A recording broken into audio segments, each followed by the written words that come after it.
ठीक है। तो थोड़ा आइडिया मैं आप लोगों को विंडो एप्लीकेशन का भी दे रहा हूँ। उसमें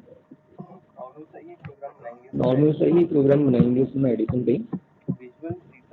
तो विजुअल सी शार्प के अंदर विंडोज आ जाएगा और कंसोल एप्लीकेशन की जगह हमारा विंडोज एप्लीकेशन हम यहाँ पे करेंगे। ठीक है। और यहाँ पे हम लिख लेते हैं एडिंग 2 नंबर्स।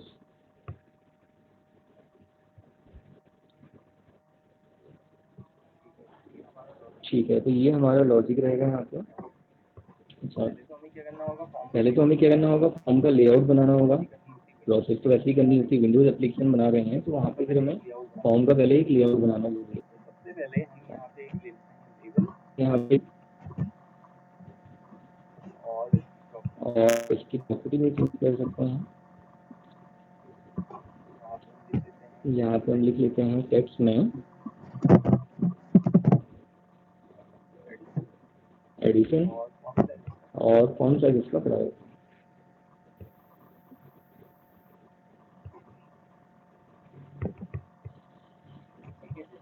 ठीक है। जितना भी इसमें हम रखना चाहें 2022 को 24, तो एक मेन हेडिंग होगी हमारी इस तरह से। अच्छा, इसी को हम कॉपी पेस्ट कर लेते हैं। ठीक है। यहाँ पे थोड़ा सा एक इजीनेस रहती है कि इजीली यहाँ पे कॉपी पेस्ट इसको कर सकते हैं। अच्छा, यहाँ लिख लेते हैं हम इसमें पहले थोड़ा फॉन्ट साइज का छोटा कर लेते हैं।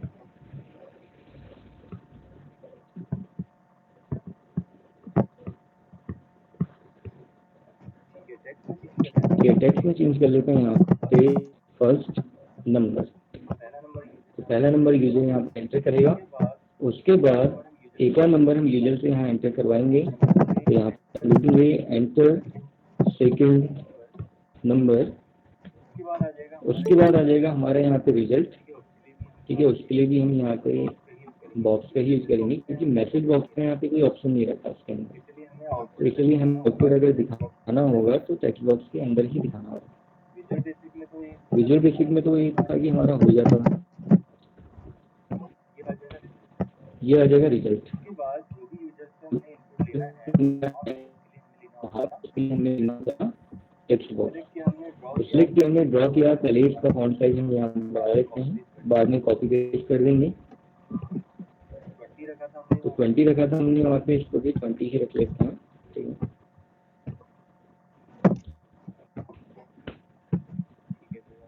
ठीक है। तो ये आ गया हमारा, इसी की कॉपी हम बना लेते हैं। ठीक है। Control C control V, copy करने का तरीका वही है।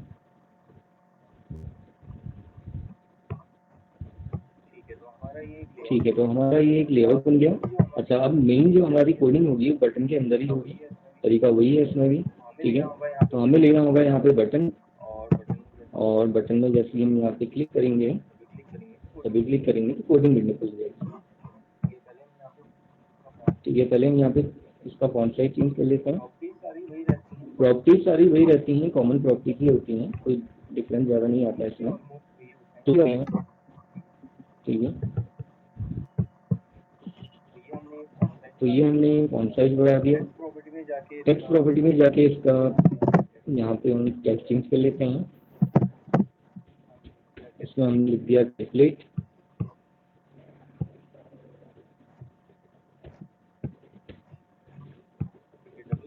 ठीक है। डबल क्लिक करके आप कोडिंग विंडो ओपन कर लेते हैं। तो इतना पोर्शन आप देखोगे यहाँ पे ऑलरेडी पहले से ही लिखा हुआ आता है। कुछ जरूरी यहाँ पे या इम्पोर्टेंट यहाँ पे आप कह सकते हो पैकेजेस होते हैं। ठीक है। जो विंडो फॉर्म और उसके लिए जरूरी होता है, ऑटोमेटिक पहले से रहता है, इसमें हमें लगाने की ऐड करने की जरूरत नहीं है। ठीक है। मेन हमारा ये वाला पार्ट रहता है, कोडिंग वाला पार्ट। तो वेरिएबल डिक्लेरेशन यहाँ पे int a, b, c, process वही है, सी शार्प वाला तरीका चलेगा यहाँ पे। ठीक है। और यहाँ पे हमने वैल्यू स्टोर करवानी है। पहले तो हमने क्या किया, यहाँ पे वेरिएबल डिक्लेयर कर दी। वैल्यू स्टोर करवाने का तरीका वही रहेगा। क्या लिखते थे वहाँ पे हम, कन्वर्ट डॉट टू इंट 32। अब ब्रैकेट में यहाँ पे आ जाएगा कहाँ से हम ले रहे हैं। ठीक है। इनपुट कहाँ से आ रहा है। पहले होता था कंसोल डॉट रीड लाइन लिखा जाता था, क्योंकि कंसोल स्क्रीन से इनपुट वहाँ पे लिया जा रहा था। अब लेकिन यहाँ पे इनपुट जो लिया जा रहा है टेक्स्ट बॉक्स के थ्रू लिया जा रहा है, तो उसके लिए टेक्स्ट बॉक्स 1 डॉट टेक्स्ट आ जाएगा। सेम वही प्रोसेस रहेगी, B equals to convert dot to into bracket का टेक्स्ट बॉक्स 2 डॉट टेक्स्ट। ठीक है, उसके बाद से एडिशन परफॉर्म हो जाएगा हमारा यहाँ पे।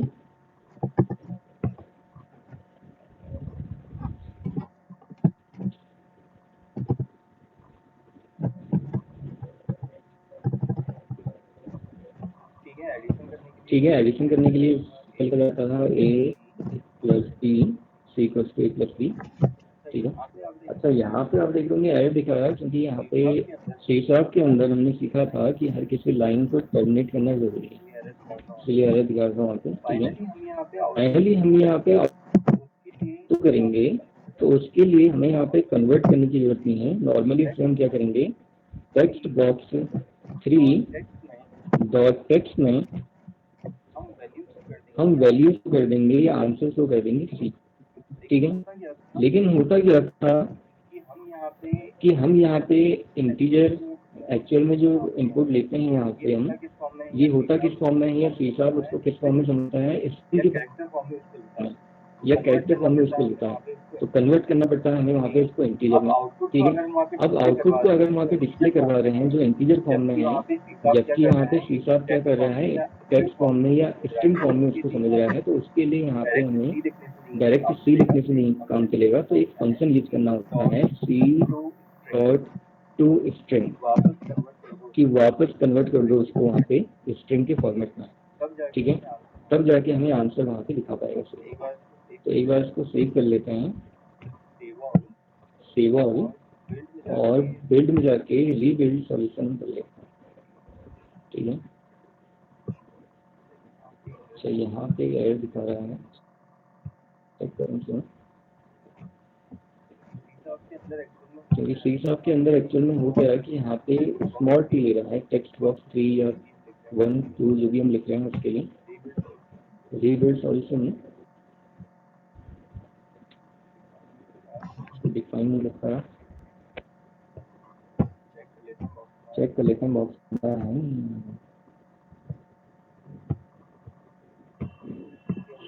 ठीक है, 1 2 3 बॉक्सेस तो हमारे 3 ही हैं।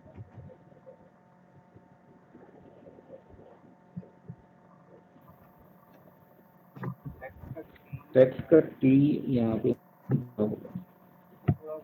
ये थोड़ा बहुत डिफरेंस यहाँ पे पड़ जा रहा है इसमें। टेक्स्ट बॉक्स का टी स्मॉल ले रहा है, और जो उसके आगे सब प्रॉपर्टी है उसका जो टी है वो कैपिटल ले रहा है, थोड़ा सा ये डिफरेंस आ जा रहा है। एक बार रीबिल्ड करके, ठीक है, अब कोई एरर नहीं, सेव भी कर लेते हैं इसको हाथ पहले। ठीक है, अब हम इसको रन कर लेते हैं। रन करने का तरीका हमारा वही होगा, F5 से हम इसको रन करेंगे। ठीक है, एक फॉर्म हमारे सामने खुल के आ जाएगा, तो कोई भी नंबर यहाँ पे ले लेते हैं, जैसे हमने एक नॉर्मल सा नंबर ले लिया 5 और 6। ठीक है, कैलकुलेट करके हमें क्या दिखाएगा, यहाँ पे 11 दिखा देगा। ठीक है, तो बिल्कुल आप देख रहे होंगे विजुअल बेसिक के फॉर्म की तरह ही यहाँ पे काम कर रहा है। जैसे हम विजुअल बेसिक में फॉर्म बनाते थे, बिल्कुल सेम वैसे ही वही प्रोसेस है यहाँ पे भी। उसी फॉर्म में डिजाइन हमें करना होगा पहले फॉर्म। ठीक है, फॉर्म का डिजाइन बनाने के बाद फिर हम क्लिक करके कोडिंग वाले पार्ट में आ जाएंगे, तो यहाँ पे वैल्यू स्टोर करवाने का प्रोसेस भी हमारा बिल्कुल वैसे ही है। तो डिफरेंस यहाँ पे क्या आ जा रहा है कि हम वहाँ पे कंसोल स्क्रीन से इनपुट लेते थे, अब हम यहाँ पे टेक्स्ट बॉक्स के थ्रू ले रहे हैं। तो इसलिए ब्रैकेट में टेक्स्ट बॉक्स 1 डॉट टेक्स्ट और टेक्स्ट बॉक्स 2 डॉट। ठीक है, एडिशन करने का प्रोसेस वही है, या जो भी ऑपरेशन है वहाँ परफॉर्म करना चाह रहे हैं, प्रोसेस वही है उसके लिए। लास्ट में फाइनली आंसर जहाँ पे दिखाना है, जहाँ आपने डिस्प्ले करना है, उस बॉक्स का नाम आ जाएगा इक्वल्स टू सी। अब खाली यहाँ पे सी लिखने नहीं होगा, क्योंकि सी एक्चुअल में क्या है, इंटीजर टाइप की वैल्यू है। ठीक है। जो यहाँ पे इसका डेटा टाइप है एक्चुअल में वो क्या है, इंटीजर है। जबकि सी शार्प क्या करता है, जो भी एलिमेंट हम यहाँ पे स्टोर करवा रहे हैं, किसी भी तरह का एलिमेंट हो सकता है, उसको क्या समझता है, स्ट्रिंग समझता है। तो अगर हम यहाँ पे इंटीजर को स्ट्रिंग में डायरेक्टली कन्वर्ट करवाना चाहेंगे तो ऐसा नहीं होगा, दिक्कत आई, कोई ना कोई मतलब हमें वहाँ पे प्रोसेस लगानी पड़ेगी उसको कन्वर्ट करवाने, खुद नहीं कर पाएगा। अगर मैं दूँ यहाँ पे और रन करूँ उसको तो एरर दिखाएगा। तो इसीलिए हमें वहाँ पे क्या करना पड़ता है, कन्वर्ट करना पड़ता है वापस उसको स्ट्रिंग में। तो उसके लिए लिखा जाता है सी स्ट्रिंग, या जो भी आपका आउटपुट वेरिएबल होगा तो स्ट्रिंग वहाँ पे फंक्शन हमें लगाना जरूरी है। ठीक है, रीबिल्ड सॉल्यूशन है। तो आप देख लेंगे अब एरर नहीं दिखा रहा है यहाँ पे, और फाइल को सेव भी कर सकते हैं। तो इसी के बेसिस में हमारे और प्रोग्राम भी बन जाएंगे। ठीक है, कई सारे प्रोग्राम से हमारी कंडीशन के बेसिस में आप बनाना चाह रहे हो, नेस्टेड इफ एल्स के थ्रू, लूपिंग के थ्रू आप बनाना चाह रहे हैं, लूपिंग वाले प्रोग्राम भी बन सकते हैं हमारे। लेकिन साथ में हमारा क्या हो रहा है, यहाँ पे कंपोनेंट्स का भी यूज हो रहा है। अभी तक ऐसा नहीं हो रहा था। कंसोल एप्लीकेशन में क्या होता है कि हमारा डिजाइनिंग वाला पार्ट होता है, उसमें बस इंटरनल जो कोडिंग चल रही होती है वही है। ठीक है, तो ऐसे आप यहाँ पे इसको कर पाओगे। ठीक है, तो कोई दिक्कत तो नहीं है इसमें आप लोगों को, किस तरह से करना है समझ में आया। तो इसी के बेसिस में अदर प्रोग्राम भी बन जाएंगे, वो मैं आपको बता नहीं रहा हूँ, बस यहाँ पे मैं एक हिंट दे रहा हूँ कि कैसे आप कौन कौन से प्रोग्राम बना सकते हो। डिटेक्शन का बन, ठीक है, यहाँ पे मॉड वाला प्रोग्राम बन जाएगा। ऑपरेटर बिल्कुल वही यूज होंगे जिस हिसाब के अंचल में यूज कर रहे हैं। ठीक है, विजुअल बेसिक के ऑपरेटर यहाँ पे काम नहीं करेंगे। और जो हमारा विजुअल बेसिक का मेथड था, ठीक है, जैसे हम वहाँ पे dim A as integer comma B as integer ऐसे हम ये प्रोसेस वहाँ पे करते थे वेरिएबल डिक्लेरेशन के लिए, तो वो तरीका भी यहाँ नहीं चलेगा। ठीक है, डिजाइनिंग वाला पार्ट बिल्कुल थोड़ा उसके जैसा आप देख रहे होंगे, बिल्कुल वैसा है, लेकिन कोडिंग वाला पार्ट हमारा सी शार्प लैंग्वेज का ही चलेगा। कोई और प्रोग्राम ट्राई करके देखते हैं फिर इसमें हम। ये तो हमारा एक नॉर्मल सा सिंपल सा एक प्रोग्राम था। ठीक है, आप क्रिएटर नंबर वाला या कंडीशन वाला प्रोग्राम लगाते हैं उसमें, या ऑड इवन नंबर का ही प्रोग्राम बना लेते हैं सिंपल सा। तो क्या करना होगा, इसके लिए फाइल में जाके न्यू और प्रोजेक्ट। ठीक है, ये तो हम पहले भी करते आते थे, लेकिन विजुअल बेसिक हम सेलेक्ट करते थे या विजुअल सी शार्प हम सेलेक्ट करते थे। ठीक है, और विंडोज जाके विजुअल एप्लीकेशन को सेलेक्ट किया जाता है। लेकिन हम क्या बना रहे हैं, यहाँ पे विंडोज एप्लीकेशन बना रहे हैं, तो इसलिए सेलेक्ट कर रहे हैं यहाँ पे विंडोज एप्लीकेशन। ठीक है, और फाइल का जो भी नेम हमने देना है यहाँ पे, आप नहीं भी दोगे तो कोई फर्क पड़ेगा, उसको विंडोज एप्लीकेशन 2 के नाम से ही उसे कर देगा। ठीक है, तो अभी हम यहाँ पे लिख लेते हैं इसको विंडो और इवन लिख लेते हैं नाम से। ठीक है, पुरानी वाली फाइल को कह रहा सेव करना है नहीं करना है, तो यस कर दीजिए, सेव हो जाएगा ऑटोमेटिक। ठीक है, तो हमारे सामने एक यहाँ पे फॉर्म खुल के आ जाएगा। तो सबसे पहला काम हमने वही करना होगा, अपने फॉर्म का एक लेआउट वहाँ पे प्रिपेयर करना होगा। ठीक है, तो उसके लिए एक लेवल हम यहाँ पे ड्रॉ कर लेते हैं।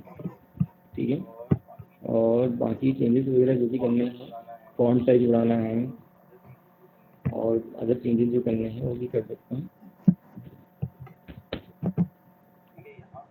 ठीक है, यहाँ पे हम इसका नाम लिख सकते हैं, टेक्स्ट प्रॉपर्टी में जाके चेंज करना होगा जैसे हम विजुअल बेसिक के अंदर करते थे। ठीक है, फाइंडिंग और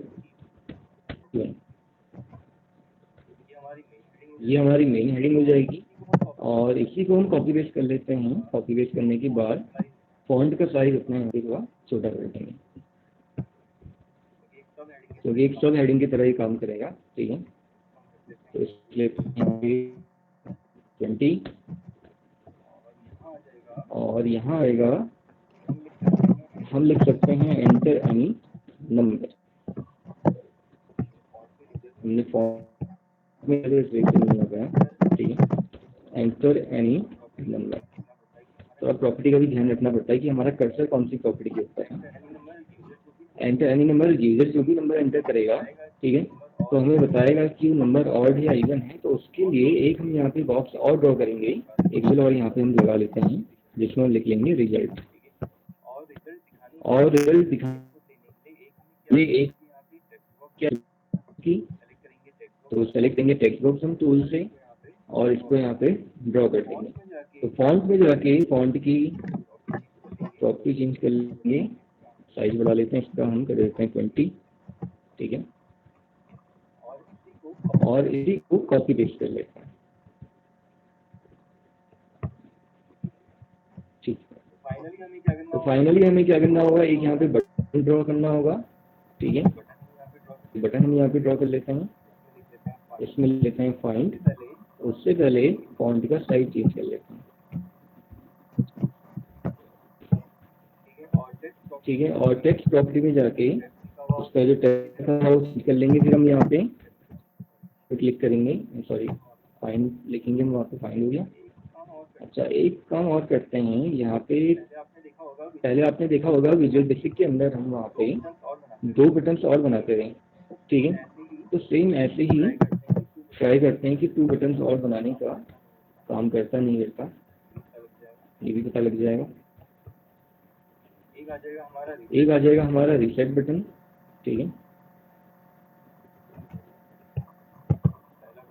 तो पहला बटन हमारा ये हो गया, दूसरा ये आ जाएगा, एक और बटन आ जाएगा हमारा,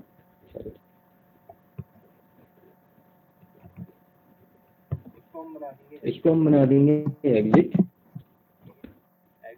ठीक है।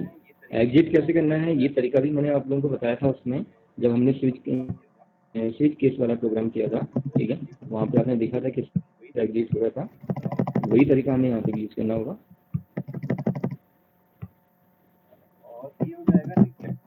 तो ये ठीक है, तो रिसेट की कोडिंग करते हैं, तो क्या जाएगा उसके लिए टेक्स्ट बॉक्स 1 डॉट क्लियर, ठीक है। दूसरे के लिए यहाँ पे लिखा जाएगा टेक्स्ट बॉक्स 1 डॉट क्लियर। दूसरा तरीका भी यूज कर सकते थे, जो हम लिखते थे text box 1 dot text equals to blank, ठीक है। वहाँ पे ब्लैंक छोड़ देते हैं उसको, तो भी हम कर सकते हैं, ठीक है। 2 ही बॉक्सेस हैं हमारे यहाँ पे, तो ये कोडिंग होगी हमारी रिसेट की, ठीक है, क्योंकि सही तरीका तो हमारा यही है कोडिंग का डॉक्यूमेंट के अंदर। उसके बाद एग्जिट हम यहाँ पे बना लेते हैं, तो देखते हैं यहाँ पे AND सपोर्ट करता है। तो सर ये भारती वो ज्वाइन कर देगा, हाँ भारती ज्वाइन कर देगा, चेक कर देना। यहाँ ज्वाइन करते रहे, क्योंकि कई बार पता नहीं चल पाता ना, इसमें उसकी वॉइस मैंने बंद कर रखी है सिस्टम की। एंड वाला तरीका हमारे यहाँ पे काम नहीं कर रहा है, और एक तरीका और आप लोगों को बताया था, हम वहाँ पे लिखते थे मी डॉट क्लोज, ठीक है। तो मी वाला प्रोसेस तो कोई है ही नहीं यहाँ पे, तो इसीलिए हम यहाँ पे सी शार्प वाला जो मेथड है हमारा, उसको ही हम यूज करेंगे। क्या लिखा जाता था, system dot environment dot exit, ठीक है। ब्रैकेट में एग्जिट 0 या 1 दोनों में से एक ऑप्शन आप यूज कर सकते हो, ठीक है, इस टाइप से। तो तब जाके वो एग्जिट कर पाएगा। एग्जिट बटन भी बन गया हमारा यहाँ पे, रिसेट बटन भी बन गया। अब मेरा काम है हमारा यहाँ पे फाइंड बटन बनाना, ठीक है। तो सबसे पहले हमें क्या करना होगा, यहाँ पे वेरिएबल को डिक्लेयर करना होगा। तो एक वेरिएबल हम यहाँ पे ले लेते हैं इंट a, ठीक। अब यूजर से हम यहाँ पे वैल्यू स्टोर करवाएंगे, किसमें, a में ही करवाएंगे। तो क्या लिखा जाएगा उसके लिए, a equals to convert dot int 32, ठीक है। ब्रैकेट में क्या आएगा कि हम कहाँ से यूजर इनपुट ले रहे हैं, या किस से हम यूजर इनपुट ले रहे हैं। तो हम किससे ले रहे हैं, टेक्स्ट बॉक्स 1 से ले रहे हैं, ठीक है। आप देख रहे होगे जो ये वाला बॉक्स है हमारा, क्या नाम है इसका, प्रॉपर्टी में दिखा रहा है टेक्स्ट बॉक्स 1, ठीक है। तो यहाँ से हम यूजर इनपुट लें, तो उसके लिए क्या लिखा जाएगा यहाँ पे टेक्स्ट बॉक्स 1 डॉट टेक्स्ट आ गया, ब्रैकेट लगा के सेमीकोलन लगाना भी जरूरी है। अब हम लगा देंगे सीधे यहाँ पे कंडीशन, ठीक है। ऑड नंबर के लिए, इवन नंबर के लिए कंडीशन क्या लगाते थे कि अगर यहाँ पे हम किसी भी नंबर को 2 से डिवाइड कर रहे हैं और 2 से डिवाइड करने के अगर उसका रिमाइंडर 0 है तो कैसे लिखते थे उसके लिए हम ए मॉड के लिए हमारे हिसाब के अंदर ये वाला सिंबल यूज होता है, ठीक है। ए मॉड 2 इक्वल्स टू 0, तो उस टाइम पे वो क्या करेगा, यहाँ पर हमें ब्रैकेट के अंदर दिखा देना होगा, ठीक है। तो दिखाएगा किसमें एक्चुअल में, वो दिखाएगा टेक्स्ट बॉक्स 2 डॉट टेक्स्ट में। तो यहाँ पे डिस्प्ले करने के लिए हमारे पास कोई ऐसा वेरिएबल तो है नहीं कि किसी वेरिएबल के बेस में आंसर को दिखाएं, नॉर्मल टेक्स्ट ही हमने दिखाना है तो डायरेक्ट आप इन्वर्टेड कॉमा के अंदर दिखा सकते हो, ठीक है। तो यहाँ पे हमने दिखा दिया नंबर इज इवन और सेमीकोलन क्लोज है। उसके बाद एक कंडीशन लगती थी हमारी एल्स, बताया था मैंने आपको, ठीक है। एल्स में हम वहाँ पे लगाते थे या क्या लिखते थे, text box 2 dot text equals to automatic condition ले लेगा नंबर इज और। इस तरह से हमारा कंडीशन वाला प्रोग्राम भी बन गया, ठीक है। अब आपने देखा होगा जब हम कंसोल बनाते थे वहाँ पे क्या होता था, ये वाला पार्ट तो हमारा आता ही था, ठीक है। और वैल्यू स्टोर करवाने का तरीका थोड़ा यहाँ चेंज आता था, कंसोल डॉट रीड लाइन लिखा जाता था, और दूसरा हमारा ये फॉर्म का डिजाइन भी नहीं बनता था। लेकिन हम क्या कर रहे हैं उसी प्रोग्राम को एक बहुत अच्छे फॉर्म में यहाँ पे बना पा रहे हैं, ठीक है। एक लेआउट की फॉर्म में आप कह सकते हो कि इंटरफेस हम यहाँ पे बना पा रहे हैं कि उससे देखने वाले को थोड़ा सा अट्रैक्टिव हो सकता है, ठीक है। लुक वाइज काफी अच्छा एक एप्लीकेशन बन जाती है, चाहे नॉर्मल की एप्लीकेशन की ना, ठीक है। इसी में कैलकुलेटर वाला प्रोग्राम भी बनाया, तो आप लोगों को पहले ही बताया मैंने कैलकुलेटर वाला प्रोग्राम। यहाँ पे बनने का तरीका बस वही थोड़ा बहुत चेंज होगा, कोडिंग वाला पार्ट, ठीक है। लॉजिक उसका वही रहेगा, ठीक है। तो हमारी कोडिंग भी हुई है। अब हम यहाँ से पहले फाइल को सेव कर लेते हैं, ठीक है, सेव ऑल, और उसके बाद बिल्ड में जाके इसको रीबिल्ड सॉल्यूशन कर लेंगे। रन करने से पहले अगर हम इसको कर लें तो ज़्यादा अच्छा रहेगा, ठीक है। तो यहाँ पे क्या दिखा रहा है, सक्सेस दिखा रहा है। अगर कोई भी एरर होती है तो नीचे दिखा देता है आपको, कोई भी एरर नहीं है तो अब हम इसको फाइनली रन कर सकते हैं F5 से, ठीक है। प्रोग्राम हमारा रन हो गया, कोई और तो कनेक्ट नहीं कर रहा है ना। तो हमने यहाँ पे एक नंबर एंटर किया, सपोज मैंने एंटर किया 5, ठीक है। तो क्या दिखाएगा, और अगर मेरा ये नंबर 58 होता, 56 होता तो उसमें क्या दिखाता, नंबर इज इवन। अच्छा चेक कर लेते हैं रीसेट हो रहा है नहीं हो रहा है, रीसेट हो रहा है लेकिन ये वाली रीसेट नहीं हो रही है, इसको भी चेक कर लेंगे। अभी एग्जिट में क्लिक किया, एग्जिट भी हमारा काम कर रहा है सही बिल्कुल। क्या रीसेट चेक कर लेते हैं क्या दिक्कत आ रही है रीसेट में। अच्छा हमने दोनों 1 ही लिख दिया ना, इसीलिए एक में 2 आ जाएगा, ठीक है। तो रीसेट के लिए तो वही कोडिंग आ जाती है, नॉर्मल सी कोडिंग होती है जो हम वहाँ पे विजुअल बेसिक के अंदर लिखते थे, वही कोडिंग सेम आप देख रहे यहाँ। डिफरेंस बस कहाँ पे आ रहा है इसमें, जो हम टेक्स्ट बॉक्स जो लिखे हैं उसका जो टी है ये स्मॉल है यहाँ पे, यही एक डिफरेंस आ रहा है बस। बाकी पूरी प्रोसेसिंग आप देख रहे होगी वैसे ही हो रही, ठीक है। सारी प्रोसेस बिल्कुल वैसी है। तो ये फिर आप लोगों को क्लियर हुआ, ये समझ में आया किस तरह से हम कंडीशंस वाले प्रोग्राम बना सकते हैं विंडोज एप्लीकेशन में, सी शॉप के अंदर। कोई दिक्कत तो नहीं इसमें आप लोगों को। 3 बटन बनाने मैंने बताया आप लोगों को, रीसेट कैसे बनेगा, एग्जिट कैसे बनेगा, ठीक है।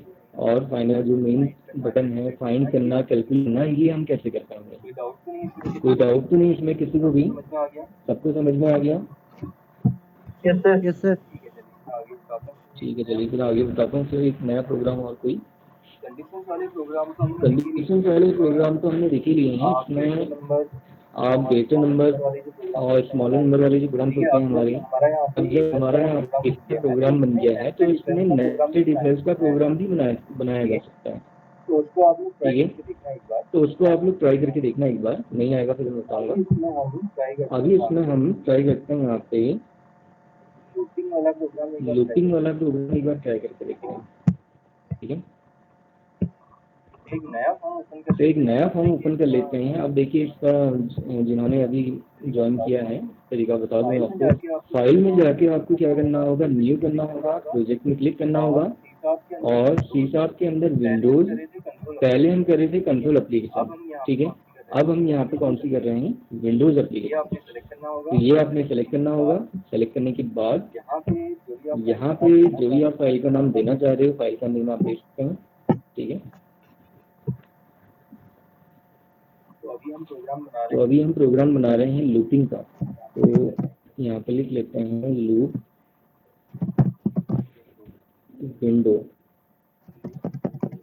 विंडो सी शार्प लिख लेते हैं, ठीक है।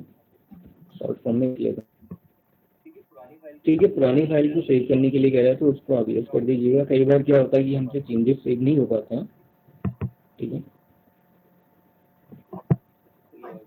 तो ये अभी अच्छा, अब अगर आप लोग विजुअल डिस्ट्रिक्ट में याद होगा तो फिर लूपिंग वाला प्रोग्राम हम बनाते रहे। उसमें क्या होता था, हम एक सीरीज बनाते थे कि जैसे हम फॉर लूप का यूज कर रहे हैं या वाइल लूप का यूज कर रहे हैं, डू वाइल का यूज कर रहे हैं। तो आउटपुट तो हमारे यहाँ पे कहाँ दिखेगा, या तो टेक्स्ट बॉक्स में दिखाएंगे, ठीक है।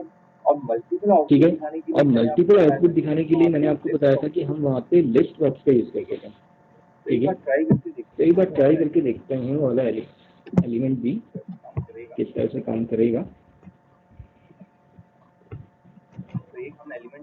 एक हम एलिमेंट यहाँ पे ड्रॉ कर रहे हैं लिस्ट बॉक्स, जहाँ पे आउटपुट दिखेगा, ठीक है। एक हम लेबल ड्रॉ कर लेते हैं, इसका नाम हम रख देते हैं ट्रेंडिंग सीरीज, और फॉन्ट साइज इसका बढ़ा देते हैं।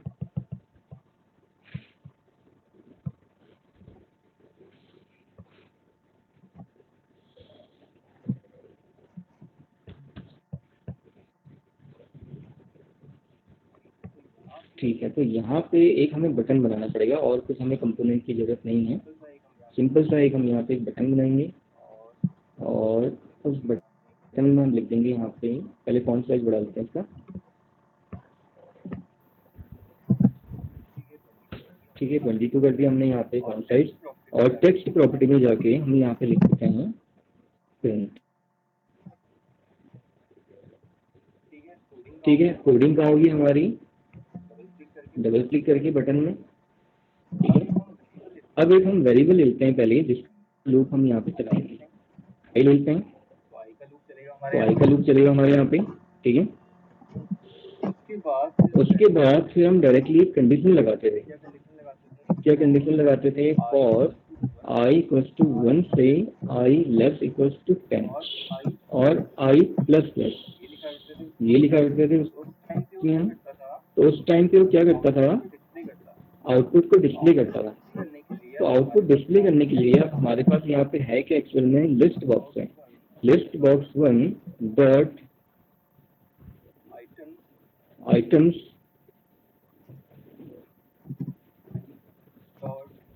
डॉट ऐड, किसको ऐड करेगा, आई की वैल्यू को ऐड करेगा, ठीक है। आई की वैल्यू को ऐड करता रहेगा उसमें, और इंक्रीमेंट और वो सारी प्रोसेस तो हमारी हुई थी, ठीक है। अब ज़्यादा कुछ तो उसमें हमें करना है नहीं, हमने एक सिंपल क्या लगाना था, एक फॉर लूप लगाना था। फॉर लूप जब हम लगाते हैं तो आपको पता है कि एक वेरिएबल डिक्लेयर करना होता है और सीधे फॉर लूप यहाँ पे लगा देना होता है। उसके बाद इसके अंदर जो भी हमने प्रिंट करवाना है वो यहाँ पे प्रिंट करवा देना होता है। इंक्रीमेंट वगैरह ये तो हमने ऑलरेडी पहले की, ठीक है। और यहाँ पे कंसोल डॉट रीडलाइन ये सब लिखने की जरूरत नहीं है, क्योंकि ये हमारा एक तरह से कि विंडोज एप्लीकेशन, तो इंटरफेस हमारा गायब नहीं होगा। इंटरफेस जो रहेगा हमारा ये हमेशा सेव रहेगा, ठीक है। कर लेते हैं एक बार सेव ऑल, और बिल्ड में जाके बिल्ड सर्विस कर लेते हैं, या रीबिल्ड भी आप कर सकते हो, ठीक है। कोई भी एरर नहीं है यहाँ पे। तो अब हम इसको रन कर सकते हैं फाइनली। तो F5 में क्लिक करके हमने रन किया, और प्रिंट में अगर हम क्लिक करेंगे तो हमारी सीरीज प्रिंट करके उसने दे दी, ठीक है। अब आप देख लेंगे वही काम जो हम विजुअल बेसिक के थ्रू करते थे वहाँ भी काफ़ी इजीली हो जाता था, लेकिन उससे थोड़ा और इजी तरीके से आप देखेंगे यहाँ पे भी हो जा रहा है।